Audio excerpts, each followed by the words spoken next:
So my dear student, अब मैं यहाँ पे स्टार्ट करने वाला हूँ एक्सरसाइज 10.2 का क्वेश्चन नंबर 1, 2, 3।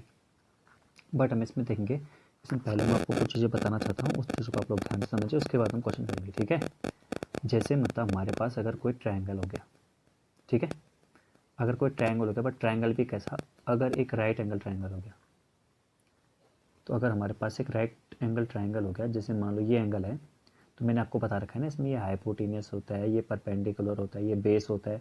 तो हमेशा और हमेशा बच्चों क्या होगा, परपेंडिकुलर का स्क्वायर प्लस बेस का स्क्वायर करेंगे तो हाइपोटेनियस के स्क्वायर के इक्वल निकलेगा, हमेशा होगा। ठीक है, तो मेरे ख्याल से इतनी बात आप लोग समझ गए होंगे।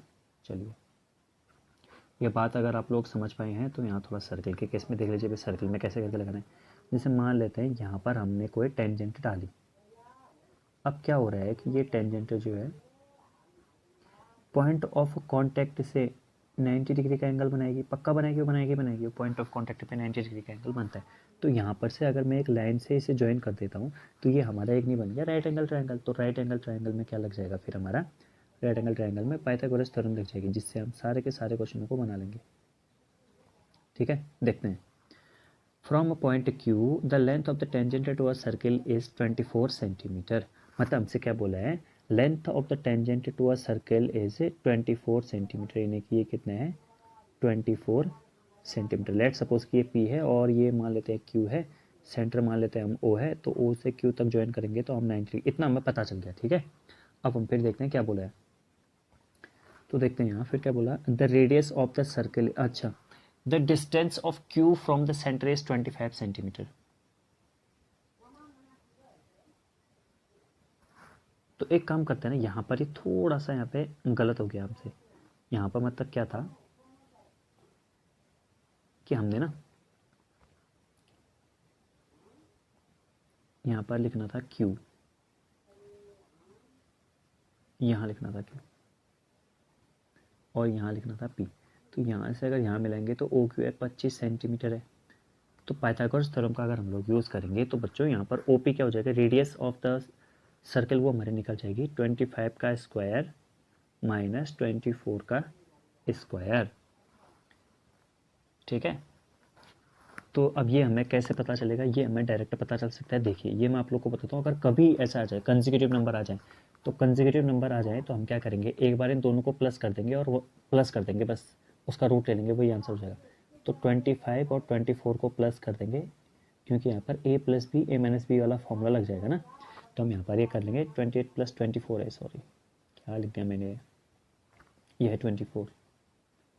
तो इससे आप लोग प्लस करेंगे तो इतना आ जाएगा 41 और इसका रूट ले लीजिए तो कितना है 7, तो इसका मतलब 7 होगा ये। ठीक है, कब, जब कभी कंसेक्यूटिव नंबर आ जाए तब होगा ये। ठीक है, तो रेडियस कितनी होगी, radius of the circle is 7 centimetre, ये वाला क्वेश्चन हमारा सही होगा। अब फिर आप लोगों को फिर एक बात और बतानी है तो उसे भी देखिएगा। ठीक है, नया वाला सर्कल यहाँ पे बना रखा है मैंने, यहाँ पे देखते हैं। देखिए जैसे मान लेते हैं एक पॉइंट हमारे पास यहाँ पे, इस पॉइंट का नाम है पी, यहाँ से हमने डाला है एक टेंजेंट, ये डाला है हमने पी ए, यहाँ पे टच हो रहा है। ठीक है, और यहाँ से एक टेंजेंट डाला है हमने पी बी। ठीक, ये बी यहाँ,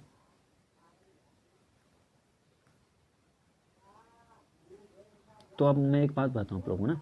देखिए बच्चों, अगर यहाँ पर हम सेंटर मानते हैं तो ये और ये पक्का होगा 90, ये पक्का होगा 90। ठीक है, अब मैं आप लोग को बताता हूँ केवल इतना सा दिखा के, ये एक क्वाड्रेटर बन गया ना एक टाइप का। तो इसके अगर इसके चारों एंगल का समय से कितना होता है, 360 होता है। कितना होता है, 360 होता है। तो होता क्या है कि यहाँ पर जब हम ये बना लेते हैं, सर्कल में से टच कर लेते हैं, तो ये साइड तो इक्वल होती है, हमें पता है कि ये वो है लेंथ ऑफ टेंजेंट है, लेंथ ऑफ टेंजेंट इक्वल होती है। तो मतलब अगर ये इस एंगल को प्लस करके अगर 180 आ रहा है, तो पक्का हुआ कि ए को, ये बीच वाले एंगल ओ को और पी को प्लस करके पक्का कितना आएगा, 180 आएगा। ठीक है, पक्का कितना आएगा, 180 आएगा। अगर इसे कभी हम ज्वाइन कर दें आपस में तो वो क्या होता है, वो एंगल बाइसेक्टर होता है। मतलब ये वाला एंगल इसके बराबर, ये छोटा वाला एंगल इस छोटे वाले के बराबर होता है, एंगल बाइसेक्टर होता है। ठीक है, जो एंगल को दो पार्ट में काटे, जैसे मान लो ये 100 है, मान लेते हैं कि ये 100 है, तो 100 है तो ये पक्का 50 होगा, ये भी पक्का 50 होगा। ठीक, ऐसा वाला कह रहा हूँ मैं।